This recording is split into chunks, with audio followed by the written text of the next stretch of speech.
Hi, I am Tanya from Tanya commerce institute. आज हम class 12 का फर्स्ट बुक का फर्स्ट चैप्टर करने वाले हैं, जिसका नाम है accounting for partnership firms fundamentals. So let's start. देखो, what is the partnership, what is the meaning of partnership? Partnership is defined by Indian partnership act 1932 section 4। देखो, ये आपको एमसीक्यू में भी आ सकता है कि पार्टनरशिप की जो डेफिनेशन है या मीनिंग है किसने दिया था हमें? Indian partnership act 1932 section 4। देखो क्या बोलती है definition. Partnership is a relation between persons who have agreed to share the profits of a business carried on by all or any one of them acting for all. मतलब partnership क्या है? बहुत सारे persons का क्या है? एक relation है जो आपस में ये डिसाइड करते हैं, एग्रीमेंट करते हैं कि जो भी प्रॉफिट्स होंगे उनको भी हम शेयर करेंगे और जो लॉस होगा उनको भी हम बियर करेंगे। ठीक है, और इसका मतलब क्या है? Carried on by all or any one of them acting for all का मतलब है कि सारे बिजनेस पार्टनर्स वो बिजनेस को चलाएंगे या फिर कोई एक पार्टनर उनमें से भी ये बिजनेस को चला सकता है बाकी सबके बिहाफ पे। ठीक है, तो ये डेफिनेशन है छोटी सी, ये भी आप लर्न कर लेना। So next, what are the features? Essential features क्या हो सकते हैं पार्टनरशिप के? सबसे पहले जो मेन फीचर है वो क्या है? कम से कम दो पार्टनर्स होने चाहिए। क्यों? क्योंकि अगर सिंगल पार्टनर होगा, सिंगल तो कभी पार्टनर हो ही नहीं सकता, अगर एक पर्सन होगा तो सिंगल सोल प्रोप्राइटरशिप कहलाएगा। इसलिए कम से कम हमें दो पार्टनर्स तो चाहिए ही चाहिए। ठीक है, और ज्यादा भी हो सकते हैं। ठीक है, तो फर्स्ट फीचर है टू और मोर पर्संस पार्टनरशिप के लिए। ठीक है, अच्छा, दूसरी बात क्या है कि हर एक पर्सन, एवरी पर्सन पार्टनर बन सकता है एक्सेप्ट ये तीन तीन पर्सन को छोड़ के हर एक पर्सन जो है वो पार्टनर बन सकता है। सबसे पहले पर्सन जो पार्टनर है वो अनसाउंड माइंड का नहीं होना चाहिए। अनसाउंड माइंड मतलब उसका थोड़ा अपसेट वगैरह नहीं होना चाहिए, उसका बिल्कुल कॉन्शियस माइंड होना चाहिए। सेकंड क्या है? Person disqualified by law. Disqualified by law का मतलब होता है उस पर कोई भी केस ना चलता हो, बिल्कुल क्वालिफाइड हो। Minor as a person, minor मतलब 18 ईयर्स के बिलो वो बंदा नहीं होना चाहिए। पर्सन पार्टनर नहीं हो सकता अगर वो 18 ईयर्स से नीचे है। So maximum number of partners कितने हो सकते हैं? मिनिमम जो मिनिमम पार्टनर्स हैं वो हो सकते हैं 2, और मैक्सिमम कितने हो सकते हैं? मैक्सिमम विल बी 50 जो है वो पार्टनर हो सकते हैं। ठीक है, ये कौन बोलता है? Rule 10 of the companies miscellaneous rules 2014। ये भी थोड़ा एमसीक्यू में आ सकता है। ठीक है, चलो नेक्स्ट। पार्टनरशिप का मतलब समझ में आ गया अब ये सारा, और ये दो एक हमने फीचर पढ़ लिया। ठीक है, नेक्स्ट क्या है? देखो, एग्रीमेंट। पार्टनरशिप अगर आपको करनी है तो आपको एग्रीमेंट करना पड़ता है। एग्रीमेंट चाहे आप ऑरल करो चाहे आप रिटर्न करो। ऑरल भी कर सकते हो, जो भी आपके रूल्स एंड रेगुलेशंस होंगे वो ऑरल में भी आप डिस्कस कर सकते हो, बट बेटर रहता है कि अगर आप रिटर्न डॉक्यूमेंट लो और उसमें सारे टर्म्स एंड कंडीशंस पार्टनरशिप के बारे में सब कुछ वो लिखा हो उसमें विद साइन एंड ऑल। ठीक है, तो क्या है, उस वजह से कोई डिस्प्यूट नहीं होता। तो partner come into existence by an agreement, चाहे वो रिटर्न हो चाहे वो ऑरल हो। ठीक है, और अगर रिटर्न ऑरल होगा तो कोई दिक्कत नहीं है, पर अगर रिटर्न एग्रीमेंट होता है तो उसको बोलते हैं पार्टनरशिप डीड। ये हम अभी आगे भी पढ़ेंगे। ठीक है, नेक्स्ट फीचर क्या है? बिजनेस। कोई भी पार्टनरशिप अगर हो रही है तो वो बिजनेस के रिगार्डिंग ही होती है। ठीक है, तो नेक्स्ट फीचर है बिजनेस। फिर फोर्थ क्या है? Profit sharing. देखो, द एग्रीमेंट बिटवीन या among the partner should be share profits and losses of the business. क्या है एग्रीमेंट? हम अभी पढ़ रहे हैं पार्टनरशिप के फीचर्स। तो पार्टनरशिप पढ़ रहे हैं तो आपको प्रॉफिट शेयरिंग के बारे में भी पता होना चाहिए कि जो प्रॉफिट्स हैं वो आपस में बट जाते हैं, शेयर हो जाते हैं। ठीक है, फिफ्थ फीचर क्या होता है? कॉमन सेंस है, मतलब ये सारे फीचर्स तो नॉर्मली है। फिफ्थ क्या है? Business can be carried on by all or any one of them acting for all. ये मैंने आपको बता ही दिया कि सारे बिजनेस पार्टनर जो है वो बिजनेस को रन करते हैं, या फिर एक कोई भी पार्टनर होगा जो सारे बिजनेस को चला सकता है सबके बिहाफ पे। ठीक है, तो बहुत इजी फीचर्स हैं इसके, आप आराम से कर सकते हो। ठीक है, then what is partnership deed and important क्या है? देखो, एग्रीमेंट ओरल भी हो सकता है और रिटर्न भी हो सकता है, बट बेटर रहता है कि आप रिटर्न एग्रीमेंट ही करें ताकि कोई डिस्प्यूट ना हो, कोई बहस कोई लड़ाई ना हो। This written document known as partnership deed. Written document जब होता है उसमें सारे टर्म्स एंड कंडीशन उसमें सब कुछ लिखा होता है तो उसको बोलते हैं पार्टनरशिप डीड। इसमें सारे डिटेल्स होगा विद टर्म्स एंड कंडीशंस। ठीक है, ये लीगल डॉक्यूमेंट होता है, एक पेपर पे प्रॉपर सबके साइन होते हैं विद सारे डिटेल्स। ठीक है, चलो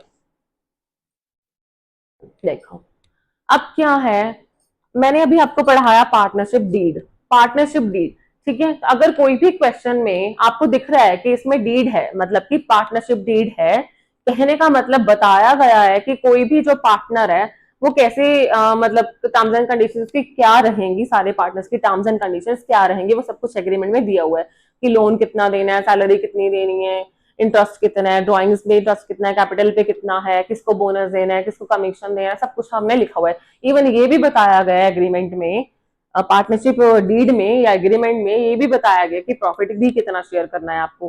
पर क्वेश्चन अराइजिंग कि अगर आपको पार्टनरशिप डीड क्वेश्चन के अंदर ना दी हो तो क्या करेंगे, कहने का मतलब अगर क्वेश्चन साइलेंट है, पार्टनरशिप डीड साइलेंट है, उसमें नहीं दिया हुआ, तो आपको क्या करना है। देखो नीचे से स्टार्ट करेंगे। कहने का मतलब हम ये टॉपिक पढ़ रहे हैं कि पार्टनरशिप डीड जब एब्सेंस होती है तो हमें क्या क्या चीजें करनी है, कैसे कैसे करनी है, लोन का क्या करना है, इंटरेस्ट का क्या करना है, सैलरी देनी है कि नहीं देनी, रेमुनरेशन का क्या है, बोनस का क्या है, कमीशन का क्या है, वो सब चीजें देनी है या नहीं देनी, या कितनी देनी है, अगर देनी है तो ये सब चीजें हम बात करने लगे हैं अभी, ठीक है। तो हम पढ़ रहे हैं कि एब्सेंस है पार्टनरशिप डीड की, कहने का मतलब क्वेश्चन में दिया हुआ है कि डीड नहीं है, तो आपको क्या करना है। देखो सबसे पहले नीचे से स्टार्ट कर रहे हैं, प्रॉफिट एंड लॉसेस का क्या करना है। देखो अगर पार्टनरशिप डीड होती है तो आपको बताया जाएगा कि प्रॉफिट एंड लॉसेस आपको इस रेशियो में शेयर करना है, ठीक है। पर अगर नहीं बताया गया तो आपको इक्वली करना है, ठीक है, इक्वली शेयर हो जाएगा वो, ठीक है Rajiv.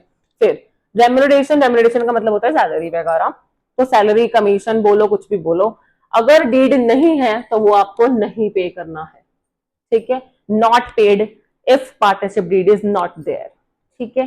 Then interest on drawings, अब इंटरेस्ट ऑन ड्रॉइंग्स क्या होता है, ड्रॉइंग्स क्या होता है, देखो जब कोई भी प्रोप्राइटर, चाहे सोल प्रोप्राइटर है चाहे पार्टनर है, अगर वो बिजनेस से पैसा लेगा अपने पर्सनल यूज के लिए तो उसे बोलते हैं ड्रॉइंग्स।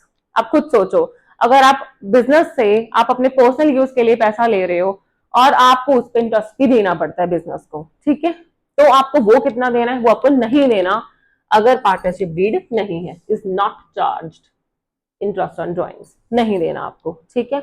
और अगर देना होता है, अगर कुछ भी इंफॉर्मेशन होगी वो डीड के अकॉर्डिंग होगी, पर अगर डीड नहीं है तो इंटरेस्ट ऑन ड्रॉइंग आपको नहीं देना, ठीक है। देन इंटरेस्ट ऑन कैपिटल, अब कैपिटल क्या होता है, जो भी बिजनेसमैन जो या जो भी पार्टनर बिजनेस के अंदर जितना भी पैसा इन्वेस्ट करेगा, कैपिटल देगा बिजनेस को चलाने के लिए, वो होता है कैपिटल, ठीक है, जितना पैसा उन्हें इन्वेस्ट करा। अब आप बिजनेस को पैसा दे रहे हो बिजनेस चलाने के लिए, तो बिजनेस को आपको इंटरेस्ट देना पड़ता है उस पर, ठीक है।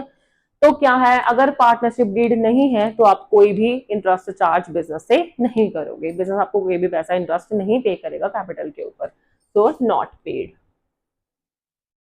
ठीक है। फिर क्या है, एडमिशन ऑफ अ पार्टनर, होता क्या है एडमिशन ऑफ अ पार्टनर, कहने का मतलब जितने भी पार्टनर्स जो कंटिन्यू है रन कर रहे हैं बिजनेस को, अगर कोई भी पार्टनर नया आना चाहता है, एडमिट होना चाहता है और पार्टनरशिप डीड नहीं है तो वो नहीं हो सकता, नहीं हो सकता कहने का मतलब अगर कोई भी पार्टनर पुराना एग्जिस्टिंग पार्टनर, अगर कोई भी एक भी पार्टनर एग्री नहीं है ना नए पार्टनर को लेके आने के लिए, तो वो नहीं आ सकता, ठीक है। सारे पार्टनर्स का एग्रीमेंट होना जरूरी है, ठीक है। तो new partner can not be admitted unless all the partners agree to it, सारे पार्टनर्स एग्री होंगे तो वो नया पार्टनर आ सकता है, अदरवाइज नहीं, ठीक है। देन लास्ट क्या है, इंटरेस्ट ऑन लोन या एडवांस, एक ही बात है। अब ये वाला टॉपिक ध्यान से सुनो, क्या है, इंटरेस्ट ऑन लोन पढ़ रहे हैं हम, है ना। तब अगर पार्टनरशिप डीड होती फिर तो वो बता ही देते कि लोन पे इंटरेस्ट देना है कि नहीं देना, है ना। पर हम बात कर रहे हैं कि अगर पार्टनरशिप डीड साइलेंट है तो क्या करना है। देखो इसमें दो केसेस हैं, एक तो राजे फर्म मतलब बिजनेस पार्टनर को लोन दे रहा है, ठीक है, तब क्या करना है इंटरेस्ट का। दूसरा केस हो सकता है कि पार्टनर फर्म को लोन दे रही है, ये भी तो हो सकता है ना, पार्टनर फर्म को लोन दे रही है तो क्या करेंगे, है ना। अब देखो अगर फर्म पार्टनर को लोन दे रही है और डीड हमारे पास, एग्रीमेंट हमारे पास कुछ भी नहीं है, फर्म पार्टनर को लोन दे रही है, सपोज मैं फर्म हूं और आपको मैं लोन दे रही हूं, सारे आप पार्टनर्स हो, आपको सबको लोन चाहिए, मेरे पास बहुत सारा प्रॉफिट है बिजनेस के पास, तो हम क्या करेंगे, कोई भी इंटरेस्ट नहीं देंगे, पार्टनर कोई भी इंटरेस्ट उस पर नहीं देगा अगर डीड नहीं है। अब इसका अपोजिट करो, अगर कोई भी पार्टनर फर्म को लोन दे रहा है, ठीक है, तो फर्म को उसको इंटरेस्ट पे करना पड़ेगा at the rate 6% per annum, आया राजे समझ। अब हम समझते हैं ऊपर, देखो interest on loan by partner is paid, कितना 6% पर एनम। कहने का मतलब अगर पार्टनर ने फर्म को लोन दिया है तो फर्म उस पार्टनर को 6% इंटरेस्ट पे करेगी, ठीक है, ब्याज देगी कहने का मतलब। और अगर फर्म ने पार्टनर को लोन दिया है तो हाँ पार्टनर जो है वो फर्म को इंटरेस्ट पे नहीं करेगा अगर डीड नहीं है, ठीक है। और ये हम बात कर रहे थे, ये सारा केस हमने किसमें समझा है, जब पार्टनरशिप डीड की एब्सेंस थी। अगर पार्टनरशिप डीड होगा तो वो खुद बताएगा कि इंटरेस्ट कैसे देना है, कितना देना है, कौन किसको दे रहा है, जो भी है वो एग्रीमेंट में लिखा होगा। आया राजे समझ। अब समझो ध्यान से, एंड में समझते हैं। देखो प्रॉफिट्स एंड लॉस क्या था, इसको मैं ठीक है एक बार इरेज कर रही हूँ। प्रॉफिट एंड लॉसेस जो हम शेयर कर रहे थे डीड के बिना, सॉरी,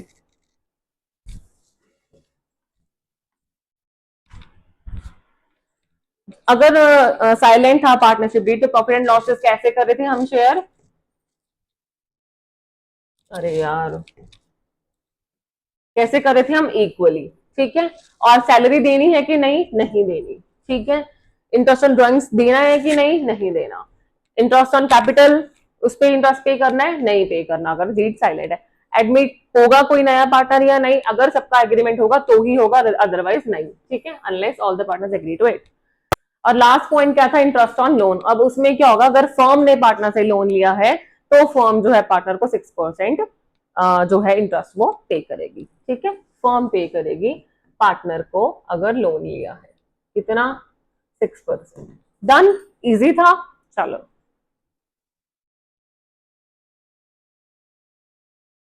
ओके, अब हम एक क्वेश्चन करते हैं, फिर देखते हैं कि आपको समझ में आया या नहीं, या फिर आपको ज्यादा क्लियर हो जाएगा इलस्ट्रेशन करके, ठीक है। अब ये इलस्ट्रेशन किस चीज पे है, देखो इंडियन पार्टनरशिप एक्ट 1932 पे है, ठीक है। चलो ये तो क्या ही है, देखो क्या क्वेश्चन क्या कह रहे हैं, अमर, करण एंड चारू तीन पार्टनर्स हैं, ठीक है। ये तीनों पार्टनर्स हैं और उनके पास पार्टनरशिप डीड नहीं है। कहने का मतलब एब्सेंस है, साइलेंट है पार्टनरशिप डीड। तो हम वही सारा कुछ पढ़ेंगे जो भी हमने पहले किया था, वो सारा इस क्वेश्चन में भी यूज होगा, ठीक है। अब आप खुद बताना, देखो फर्स्ट पॉइंट क्या है, देखो फर्स्ट पॉइंट कर रहे हैं अभी हम, क्या कह रहे हैं, Amar had invested more capital than other partners. Amar जो है, अमर, करण और चारू तीन पार्टनर्स हैं। अमर ने ज्यादा कैपिटल लगाया है बाकी पार्टनर्स के मुकाबले, और वो बोल रहा है कि मुझे इंटरेस्ट ऑन कैपिटल दो 10% पर एनम में। क्यों मुझे इंटरेस्ट ऑन कैपिटल क्यों दो, क्योंकि मैंने ज्यादा कैपिटल लगाया और बाकी पार्टनर से कम लगाया, तो मुझे इंटरेस्ट ऑन कैपिटल मिलना चाहिए। पर हमने पढ़ा है कि अगर पार्टनरशिप डीड नहीं है तो इंटरेस्ट ऑन कैपिटल चार्ज करना है कि नहीं करना, आप बताओ। तो इंटरेस्ट ऑन कैपिटल चार्ज नहीं होगा, ठीक है। अब आगे भी पढ़ ही लेते हैं क्या बोल रहे हैं, but Karan and Charu do not agree with him. हाँ भाई नहीं मिलेगा ना, तो नहीं एग्री है, एग्रीमेंट का तो सवाल ही नहीं पैदा होता, क्योंकि हमने रूल पढ़ा है कि अगर पार्टनरशिप डीड नहीं है तो हम इंटरेस्ट ऑन कैपिटल नहीं चार्ज कर सकते, ठीक है। तो नो, है ना। आगे नेक्स्ट बताना अभी आप क्या बोल रहे हैं, Karan devotes more time in handling business, है ना। करण बोल रहे हैं, एक पार्टनर है, वो क्या बोल रहे हैं कि मैंने ज्यादा टाइम दिया है बिजनेस को, मैं ज्यादा अवेलेबल था, मैंने ज्यादा संभाला है बिजनेस को, तो मुझे सैलरी चाहिए, कितनी, 5,000 पर मंथ मुझे सैलरी चाहिए। कौन बोल रहा है, करण, है ना। But Amar and Charu do not agree with him. हाँ भाई हमने पढ़ा है कि अगर डीड नहीं होगी तो हम सैलरी भी नहीं देंगे किसी को भी, चाहे ज्यादा काम किया है चाहे कम काम किया, पर अगर डीड नहीं है तो हमारा रूल है कि हम सैलरी भी नहीं देंगे। ओके तो नो। आगे थर्ड क्या है, Charu demands interest on loan of 50,000 given by her at the rate 12% per annum. The most important, जो भी मैंने इतना टाइम लगाया था उसमें, देखो क्या है, चारू ने क्या बोला, चारू बोल रहे हैं कि सॉरी बोल रही है, हर है ना तो बोल रही है, देखो चारू बोल रही है कि demands interest on loan 50,000 given by हर। चारू ने 50,000 लोन दिया था फर्म को, 50,000। कहने का मतलब चारू जो है वो पार्टनर है ना, चारू पार्टनर है और उसने फर्म को लोन दी है कितना, 50,000। मैंने आपको बताया था कि अगर पार्टनर फर्म को लोन देगी, ठीक है, तो उस पे फर्म को इंटरेस्ट पे करना पड़ेगा, कितना राजे, 6% करना पड़ेगा। और वो बोल रहे हैं 12%, नो, कितना दोगे आप, 6% दोगे इंटरेस्ट 50,000 पे, ठीक है। ओके हम कर ही लेते हैं एक बार कैलकुलेट, कितना हो जाएगा। 50,000 है, 50,000 मल्टीप्लाई 6% है, 6% कैसे होता है 6/100। तो आप कैलकुलेट करो कितना आ जाएगा, 2 0 से 2 0 गई तो आ गया ये 6,530, 3,000 जो है वो कितना आ गया, इंटरेस्ट ऑन लोन आ गया, जो हम मतलब जो फर्म है चारू को इंटरेस्ट पे करेगी। ठीक है चलो फोर्थ पढ़ो अब, कि दिक्कत तो नहीं है इसमें कोई। ठीक है फोर्थ पढ़ो, Amar withdrew 10,000 from the firm for his personal use. Sir line का मतलब क्या है, देखो अमर ने विड्रॉ करवाया 10,000 for his personal use. Personal use का मतलब होगा ड्रॉइंग्स किया, मतलब बिजनेस से पैसा उधार पे लिया, कितना 10,000 अपने काम के लिए। और क्या है, करण एंड चारू डिमांड कर रहे हैं that interest on drawings be charged from him 10% per annum। करण और चारू बोल रहे कि तेने ड्राइंग्स लिया था हमसे, पैसा लिया था बिजनेस से अपने पर्सनल यूज के लिए, तो 10% पर annum हमें इंटरेस्ट पे करो फर्म को। तो इंटरेस्ट ऑन ड्राइंग हमने पढ़ा था कि अगर पार्टनरशिप डीड साइलेंट होगा तो इंटरेस्ट ऑन ड्राइंग हम नहीं चार्ज कर सकते। ठीक है सो नो, नहीं मिलेगा ड्राइंग्स पे इंटरेस्ट। ठीक है नेक्स्ट पढ़ो fifth, profit for the year before the above claims was, sorry profit for the year before the above claims was 50,000। देखो वो बोल रहे हैं ऊपर जितना भी तुमने पढ़ा पॉइंट्स, ठीक है कोई क्लेम थे या कुछ भी था, वो क्लेम्स अगर देने भी थे तो उससे पहले का प्रॉफिट जो है वो कितना था 50,000 था। ठीक है 50,000 है। Amar demand profit to be distributed in the capital ratio. Amar बोल रहे हैं कि जो प्रॉफिट जो भी है हमारा वो कैपिटल रेशो में डिस्ट्रीब्यूट कर दो। ठीक है पहले तो हमने ये पढ़ा था, क्या पढ़ा था कि अगर पार्टनरशिप डीड नहीं होती, जो प्रॉफिट्स होंगे या लॉसेस होंगे वो इक्वली शेयर होंगे। पहली बात तो ये वाली गलत होगी कि इक्वली होगा। ठीक है इक्वली तो हो गई है ना, ये वाली तो गलती होगी। उससे पहले भी क्या है, देखो ये जो प्रॉफिट है ना ये बिना क्लेम वाला है, मतलब कोई भी क्लेम उसमें लगा नहीं हुआ, 50,000 फिर प्रॉफिट है।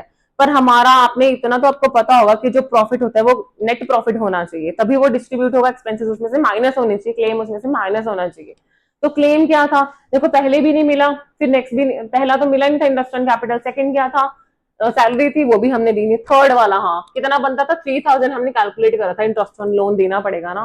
तो प्रॉफिट कितना है हमारे पास, एक बार कोई और कलर ले लेते हैं, समझ में नहीं आएगा ऐसे आपको।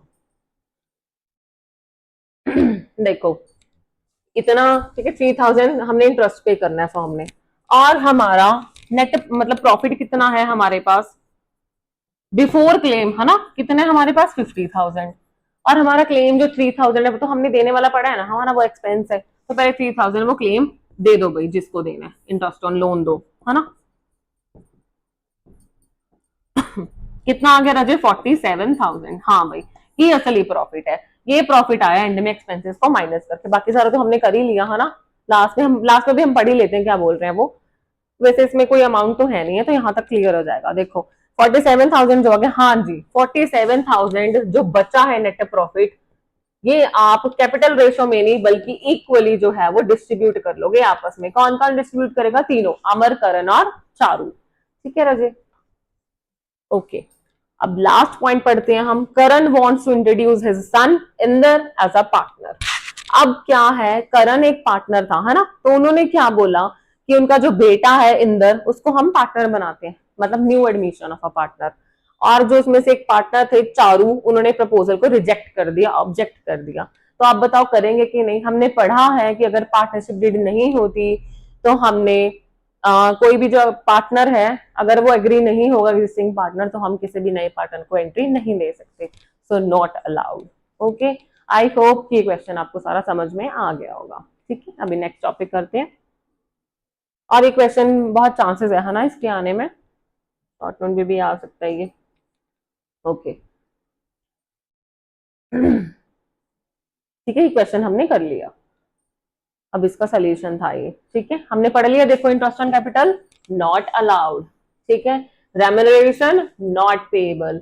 इंटरेस्ट ऑन लोन हमने पढ़ लिया था कितना आएगा 3,000, मतलब कि 6% चार्ज होगा, 12% नहीं होगा। Interest on drawing will not be charge. Profit जो आया था इंटरेस्ट ऑन लोन देने के बाद हमें निकालना है, जैसे 50,000 माइनस 3,000 दैट इज 47,000, और ये हम इक्वली डिस्ट्रीब्यूट करेंगे ना कि कैपिटल रेशियो में। ठीक है अब लास्ट क्या था, a partner can not be admitted without the consent of all the partners, क्योंकि चारों ने ऑब्जेक्शन दे दिया था तो कोई भी पार्टनर अब एडमिट नहीं हो सकता। ठीक है चलो नेक्स्ट पढ़ते हैं। अभी नेक्स्ट टॉपिक क्या है, charge against profit and appropriation of profit. क्या मतलब होता है चार्ज एंड अप्रोप्रिएशन में? A big difference. देखो, चार्ज का मतलब क्या होता है, कोई भी तुमने जैसे फर्म है, कोई भी एक्सपेंस जब पे करना होता है, ठीक है, तो चार्ज का मतलब है कि तुम फर्म को देना ही पड़ेगा वो एक्सपेंस, मतलब वो पैसे उन्हें पे करने ही पड़ेंगे फर्म को। चार्ज मीन्स चाहे प्रॉफिट हुआ है फर्म को चाहे लॉस हुआ है, तुम्हें देना ही पड़ेगा। और अप्रोप्रिएशन क्या है, अप्रोप्रिएशन का मतलब होता है कि अगर तुम्हें प्रॉफिट हुआ है फिर ही वो तुम चीज पे करोगे, अदरवाइज तुम नहीं करोगे। ठीक है, तो ये क्या है, देखो अच्छे से पढ़ते हैं हम। चार्ज क्या होता है, देखो charge against profit means, charge against profit का मतलब क्या होता है, that it is an expense, that it is an expense, एक ऐसा खर्चा है फर्म के लिए, that is paid whether the firm earns profit और इनकर्स लॉस। चाहे फर्म को प्रॉफिट हुआ है चाहे लॉस इनकर करेंगे वो, पर वो खर्चा है वो पे करना ही पड़ेगा, चाहे फर्म प्रॉफिट में है लॉस में है। ठीक है, इसकी बहुत बढ़िया एग्जांपल्स हैं। देखो, interest on loan by partner example है, interest on loan by partner. हाँ भाई, तुमने लोन लिया था, इंटरेस्ट तो पे करना पड़ेगा तुम्हें, मतलब उनको क्या मतलब है कि तुम्हें लॉस हुआ है या प्रॉफिट हुआ है, तुमने लोन लिया था तो तुम्हें पे करना ही पड़ेगा किसी भी हालत में। ठीक है, rent payable to the partner, rent pay करना पड़ेगा। मैंने जैसे काम करवाया था, कमीशन भी करना पड़ेगा। तो ये ऐसे खर्चे हैं जो तुम्हें पे करने ही पड़ेंगे, चाहे तुम्हें प्रॉफिट हुआ चाहे तुम्हें लॉस हुआ, दैट इज द चार्ज। ठीक है, अब अप्रोप्रिएशन ऑफ प्रॉफिट का क्या मतलब होता है, अप्रोप्रिएशन ऑफ प्रॉफिट का मतलब होता है कि अगर तुम्हें प्रॉफिट हुआ है फिर ही तुम्हें पे करना है, जैसे कि इंटरेस्ट ऑन ड्रॉइंग्स तुम तभी पे करोगे, सैलरी है, रेम्यूनरेशन, ये सब चीजें तुम तभी पे करोगे अगर तुम्हें प्रॉफिट हुआ है। रिजर्व्स बनाना, ठीक है, प्रॉफिट में से तो रिजर्व्स बनते हैं ना, तो ये सारा वो है कि अगर तुम्हें प्रॉफिट होगा तभी तुम क्या है दे सकते हो, वो चीज डिस्ट्रीब्यूट कर सकते हो, अदरवाइज कोई जरूरत नहीं है। ठीक है, चलो अब डिफरेंस हम पढ़ो। देखो क्या है, चार्ज अगेंस्ट प्रॉफिट और एप्रोप्रिएशन ऑफ प्रॉपर्टी भी तुम्हें मतलब आ सकता है 2 मार्क्स में या कैसे। ठीक है, नेचर क्या है, सबसे पहले बेसिस क्या है। देखो, चार्ज अगेंस्ट प्रॉफिट एक ऐसा एक्सपेंस है, ठीक है, एक ऐसा एक्सपेंस है has deducted from the revenue to determine the net profit or net loss of the year.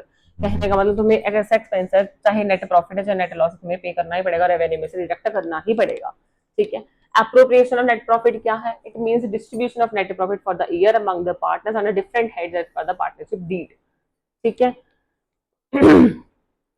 Nature क्या है कि आपको अप्रोप्रिएशन ऑफ प्रॉफिट का मतलब है कि आप अगर आपको प्रॉफिट हुआ है तभी आप पे करोगे, अदरवाइज आपको जरूरत नहीं है। ठीक है, और डिफरेंट हैंड्स के अंदर ये शो होगा। ठीक है, अब रिकॉर्डिंग क्या है, कहाँ पे रिकॉर्ड होगा, ये देखो, ये डेबिट करेंगे हम profit and loss account. Main चीज क्या है, प्रॉफिट एंड लॉस अकाउंट। ठीक है, प्रॉफिट एंड लॉस के अंदर ये होगा, पर अप्रोप्रिएशन ऑफ प्रॉफिट किसके अंदर होगा, profit and loss appropriation account के अंदर। ठीक है, अब फर्क क्या है ma'am, profit and loss account और profit and loss appropriation account. ये पार्टनरशिप वाले चैप्टर में ना, आप अभी तक पहले 11th तक आप प्रॉफिट एंड लॉस अकाउंट बनाते आए थे, है ना, पर अभी आपको जो प्रॉफिट या लॉस आता है ना, उसके आगे आपको profit and loss appropriation account बनाना पड़ता है। अप्रोप्रिएशन का मतलब है वो डिस्ट्रीब्यूट भी करके दिखाना पड़ता है, क्योंकि बहुत सारे पार्टनर है। ठीक है, तो वो इसमें दिखाओगे आप अप्रोप्रिएशन, और चार्ज किसमें दिखाओगे, प्रॉफिट एंड लॉस अकाउंट में, अगर आपको थ्योरी क्वेश्चन अटेम्प्ट करना है तो। देखो, अब प्रायोरिटी क्या है, देखो ये प्रॉफिट डिस्ट्रीब्यूट करने से पहले दिया जाएगा, क्योंकि चार्ज है तो आपको देना ही देना है। और अगर अप्रोप्रिएशन ऑफ प्रॉफिट में कोई चीज आ गई तो वो आपको प्रॉफिट मिलने के बाद, मतलब कि क्या है, प्रॉफिट हुआ है तभी आपको देना है। एग्जाम्पल्स, रेंट पे करना है, इंटरेस्ट ऑन लोन देना है, एक्सेट्रा। और अप्रोप्रिएशन का क्या है, सैलरी देनी है, इंटरेस्ट ऑन कैपिटल है, transfer of profit to the journalism, कुछ भी एग्जाम्पल्स। ठीक है ना, अभी आपको अच्छे से समझ में आ जाएगा, इजी लैंग्वेज में भी है मेरे पास। देखो राजे, अब हम इजी लैंग्वेज में इसको पढ़ते हैं तो आपको जल्दी और ज्यादा समझ आएगा। ठीक है, तो क्या है, देखो चार्ज अगेंस्ट प्रॉफिट्स है ना, चार्ज वाला वर्ड है, तो क्या है, हैव टू पे इन एनी सिचुएशन, कुछ भी हो, चाहे प्रॉफिट हो बिजनेस को, चाहे लॉस हो, आपको पे करना ही करना है। ठीक है, देखो और क्या है, these items are recorded in the P and L account. ये कहाँ पे रिकॉर्ड होगा, पी एंड एल अकाउंट में। ठीक है, और वो कहाँ पे हो रहा था, P and L appropriation account में।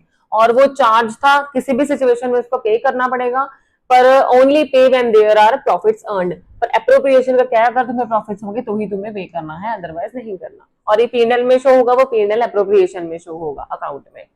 फिर these are to be paid either in profits और इन लॉसेस। वही बात होगी कि चाहे प्रॉफिट है चाहे लॉस है, आपको ये पे करना ही पड़ेगा, ठीक है। पर these items are only given in case of profits. अगर तुम्हें प्रॉफिट्स हो रहा है फिर ही तुम्हें ये सब चीजें देनी है। इसके एग्जाम्पल क्या है, रेंट, भाई तुम रह रहे हो, किराया तो तुम्हें देना ही पड़ेगा ना, चाहे तुम्हें प्रॉफिट है चाहे तुम्हें लॉस है, ठीक है। मैनेजर से काम लिया, उसका कमीशन देना पड़ेगा आपको। आपने लोन लिया था भाई, वो तो आपके घर पे आ जाएंगे, तो आपको इंटरेस्ट तो पे करना ही पड़ेगा किसी भी सिचुएशन में, ठीक है।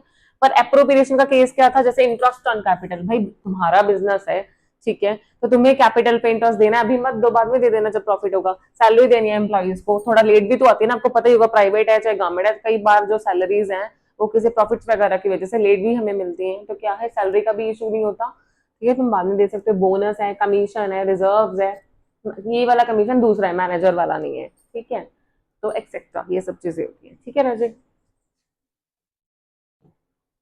नेक्स्ट नेक्स्ट टॉपिक क्या है, देखो, interest on loan by partner and loan by firm to the partner. वैसे हमने थोड़ा थोड़ा सा ये पढ़ लिया है, क्या पढ़ा था हमने, कि अगर फर्म पार्टनर को लोन देती है, ठीक है, तो वो पार्टनर से जो इंटरेस्ट चार्ज है वो नहीं कर सकती अगर पार्टनरशिप डीड नहीं होती, ठीक है। और अगर पार्टनर ने फर्म को लोन दिया है तो फिर फर्म को क्या है, इंटरेस्ट पे करना पड़ेगा पार्टनर को at the rate 6% per annum. ये किसकी बात कर रही हूँ मैं, किस सिचुएशन की बात कर रही हूँ, जो पार्टनरशिप डीड नहीं होगा तब, क्योंकि अगर डीड होगी तो फिर तो वो क्वेश्चन में आपको मेंशन ही होगा कि भाई इस चीज पे देना है इंटरेस्ट या इतना देना है, ठीक है। चलो पढ़ते हैं अभी हम। Interest on loan by partner to the firm, ठीक है, by partner to the firm. देखो, if a partner has given लिया लोन दिया है फर्म को, the interest will be paid to the partner at the agreed rate. जो partnership में मतलब लिखा होगा वो इंटरेस्ट रेट पे आपको दे देना है अगर पार्टनर ने फर्म को लोन दिया है। पर अगर एब्सेंस है एग्रीमेंट की और पार्टनर ने फर्म को लोन दिया हुआ है, तो पार्टनरशिप एक्ट 1992 अप्लाई हो जाएगा, कितना की इंटरेस्ट रेट जो है वो 6% तुम्हें देना पड़ेगा, ठीक है, पार्टनर को, मतलब फर्म पार्टनर को देगी 6% पर एनम पे, ठीक है। चलो, अब नेचर क्या है, नेचर मैंने पहले भी बता दिया कि ये चार्ज अगेंस्ट प्रॉफिट है, तुम्हें चाहे लॉस हुआ है चाहे प्रॉफिट हुआ है बिजनेस को, वो तुम्हें इंटरेस्ट ऑन लोन देना ही पड़ेगा, ठीक है। अब अकाउंटिंग ट्रीटमेंट समझो, इसका ट्रीटमेंट कैसे है, इसके बाद हम इसके जैसा बिल्कुल क्वेश्चन करेंगे ताकि आपको ज्यादा समझ में आए, ठीक है। अब देखो क्या है, फर्स्ट पॉइंट पढ़ो तुम, क्या है, on allowing interest on loan by partner, ठीक है, तुमने क्या किया, अलाउ करना है इंटरेस्ट ऑन लोन, तुम्हें देना है पार्टनर को, इंटरेस्ट देना है लोन पे पार्टनर को, तो उसकी जर्नल एंट्री क्या होगी। राजे देखो, जर्नल एंट्रीज बहुत ज्यादा इंपॉर्टेंट होती है, जो लास्ट ईयर के एग्जाम भी मैंने देखा है तो उसमें भी बहुत ज्यादा जर्नल एंट्रीज आई हुई हैं, चाहे वो नॉर्मल क्वेश्चन पेपर था जो हर साल जैसे तुम्हारे फाइनल एग्जाम होते हैं, या फिर वो उसका था कंपार्टमेंट वाले का था, या कोई भी था, जर्नल एंट्रीज काफी ज्यादा आई हुई है, तो आपको ध्यान देना है इसमें, ठीक है। अब देखो, बहुत ईजी है इंटरेस्ट ऑन लोन की एंट्री पास करनी है, सिंपल। अगर तुम इंटरेस्ट क्या है, इंटरेस्ट ऑन लोन पार्टनर को अलाउ कर रहे हो तो क्या एंट्री हो जाएगी, देखो, interest on loan account, interest on loan by partner account debit to loan by partner, ये वाला रहने दो, तुम कंफ्यूज हो जाओगे, ठीक है, ये वाली चीज रहने देना, ठीक है। सिंपल क्या हो जाएगी, देखो, फर्स्ट क्या है, इंटरेस्ट अलाउ कर रहे हो तुम, तो interest on loan by partner account debit to loan by partner account, simple, ये वाली एंट्री हो जाएगी, ठीक है।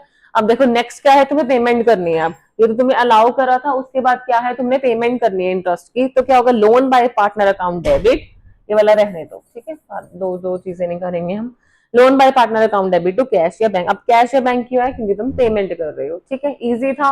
अब थर्ड एंट्री क्या हो जाएगी, देखो, to close the interest on loan by partner. देखो, जब हम एंट्री पास करते हैं उसको क्लोज भी करना होता है, कि क्लोज मतलब है किस में जाएगी वो, ठीक है, अमाउंट, तो प्रॉफिट एंड लॉस में, क्योंकि तुम्हारा एक तरह का एक्सपेंस ही है, तो profit and loss account debit to interest on loan by partner account, ठीक है ना जी, इजी था। तीन एंट्रीज ये याद कर लो लोन के रिलेटेड, ठीक है, इसके बाद हम भी क्वेश्चन करें तो ज्यादा समझ में आ जाएगा आपको, चलो, ठीक है।